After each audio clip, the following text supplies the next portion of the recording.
Have you ever imagined a car that runs on water without spending on gasoline or diesel? Traveling through Brazil, around the world, refueling at the tap? Thinking in this way, it seems like a fascinating idea, doesn't it? It is certain that we won't reach this level anytime soon, but just considering alternatives beyond fossil fuels and electricity is already a relief. Recently, Jim Farley, CEO of Ford, revealed the company's development of a hydrogen engine.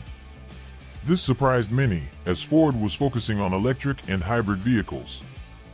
The industry believed that hydrogen cells would be the future.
By their operation.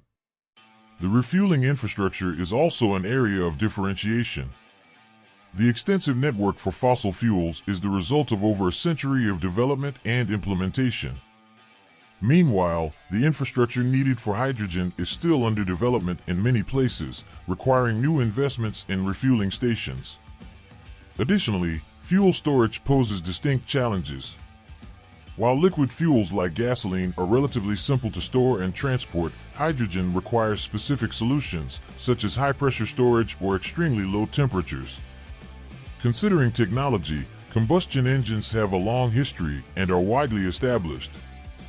On the other hand, hydrogen engines represent a newer technology that is still evolving and optimizing. Chapter 2. Recently, hydrogen fuel cells have gained prominence, seen by many as the future alternative to traditional engines. However, not everything is perfect. These cells face considerable challenges, including high production costs and the necessary infrastructure for widespread use. Therefore, their mass adoption still seems like a distant future. This is where Ford comes into play. The company sees the hydrogen combustion engine as a more practical and affordable alternative. Jim Farley, the current CEO of Ford, is an enthusiast of this technology. According to him, the potential of hydrogen is immense. Ford wants to be a pioneer in this journey, exploring this potential and seeking ways to make the automotive industry greener. Ford has already taken significant steps in this direction. In partnership with the German firm FEV, they are developing a prototype of this engine. This project is an adaptation. They took a 2.3-liter EcoBoost engine, originally gasoline-powered, and modified it to run on hydrogen. The promises are bold. Ford claims it performs on par with traditional engines, but with the significant advantage of being clean. Of course, we are still in the early stages. The prototype is being evaluated in the laboratory. But Ford is already planning practical tests. The optimism is high, and if all goes well, we might be on the verge of a revolution. Chapter 3. Ford's announcement has the potential to redefine the industry. For years, hydrogen cells were the main focus. Now, with the development of a hydrogen combustion engine, other doors open. If Ford truly realizes this vision, other automakers will undoubtedly follow suit. It may seem like just a technical change, but the implications are enormous. The transportation sector is one of the major polluters. Therefore, any transition to cleaner sources is crucial in the fight against climate change. Every hydrogen-powered car on the streets means fewer pollutants in the air. However,